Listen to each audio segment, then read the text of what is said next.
Et rebonjour à tous, toujours depuis le plateau de Courmayeur pour le 3e départ de la CCC. Et là on a des choses importantes à vous dire. Je suis avec Diego, qu'on connaît, si vous nous avez suivis l'année dernière, qui va nous parler gastronomie. On a parlé culture, on a parlé tourisme, on a parlé sport. Là on va parler de quelque chose d'important, surtout ici dans le Val d'Aoste, la nourriture. Alors voilà. On va parler fromage, on va parler de plein de choses. Si vous étiez avec nous, c'est des choses que vous avez déjà vues, peut-être l'année dernière. Mais comme me dit Diego, quand c'est bon, on en parle encore. Et il y aura aussi quelques nouveautés. Alors Diego, est-ce que tu peux nous présenter un petit peu ce qu'on a sur les tables derrière?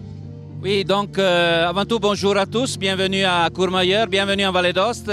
La Vallée d'Aoste est riche de produits, surtout de produits qui proviennent de la zootechnie. La zootechnie, c'est la production majeure qu'on a en Vallée d'Aoste parce que chez nous, le terrain, il est cultivé à pré et à fourrage. Donc le grand produit, c'est la vache qui fait du lait et la vache qui fait de la viande. On a quelques petites nouveautés. On est sur un saucisson qui vient directement de Courmayeur. C'est une boucherie qui est ici au centre de Courmayeur qui fait des saucissons de vache et qui fait de la viande séchée et avant tout salée et après séchée. C'est la mozzetta qu'on trouve un peu partout en Vallée d'Aoste et un peu partout dans les Alpes. On n'a pas le porc, il n'est pas levé le porc dans la Vallée d'Aoste, mais on a beaucoup de vaches et donc les saucissons, ils sont faits avec la vache.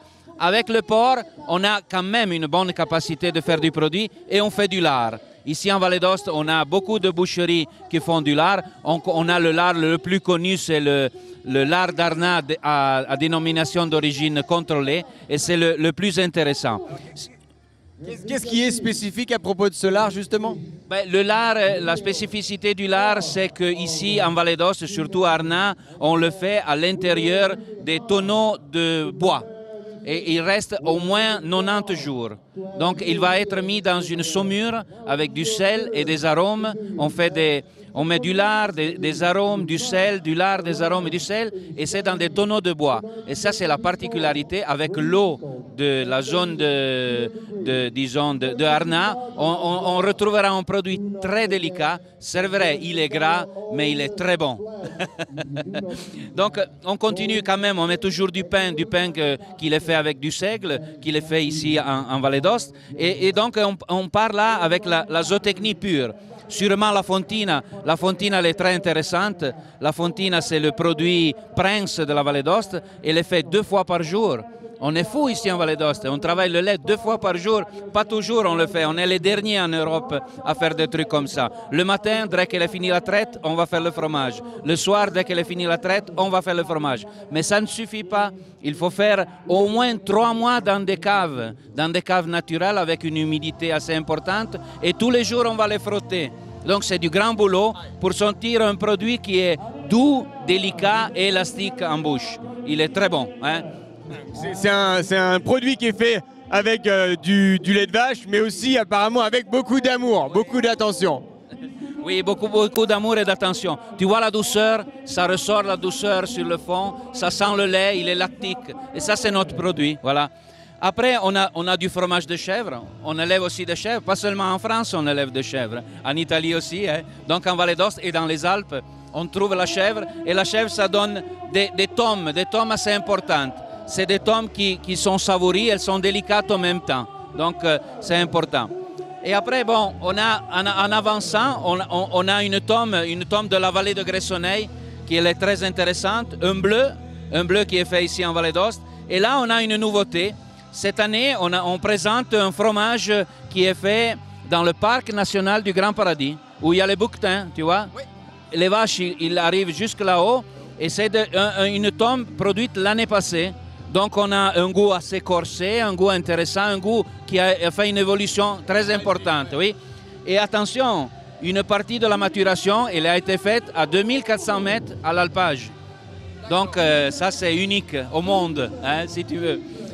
Et puis, finalement, on présente aussi des doux.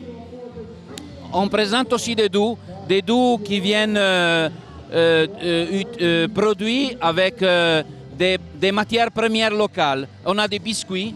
C'est des biscuits qui sont faits avec une matière première locale. Celui-là, il est fait avec de la seigle.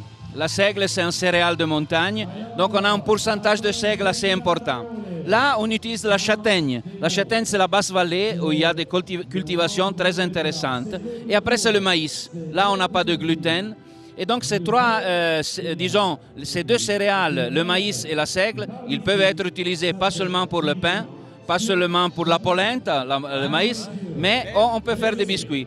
Biscuits qui sont doux et délicats aussi. Okay. Et la châtaigne, elle est très importante comme arôme. Voilà.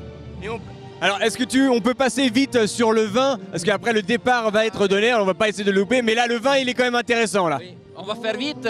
On est à Courmayeur, on est à côté de Morges.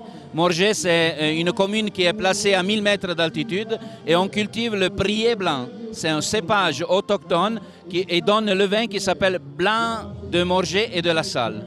C'est un vin très particulier, c'est un vin il vient d'un cépage qui est cultivé franc de pied, donc il n'est pas greffé, il n'a pas eu de problème avec le phylloxéra, mais si vous voulez, venez le goûter, venez en Vallée d'Aoste et venez le goûter. Et alors tu me disais qu'il y a une particularité, c'est que ce domaine est le plus haut d'Europe, c'est juste? Oui, là on cultive la vigne, on est la cultivation de la vigne la plus haute d'Europe. Eh bien merci beaucoup Diego, c'est toujours un plaisir et on va déguster juste après le départ. Allez, c'est parti pour la troisième vague de la CCC.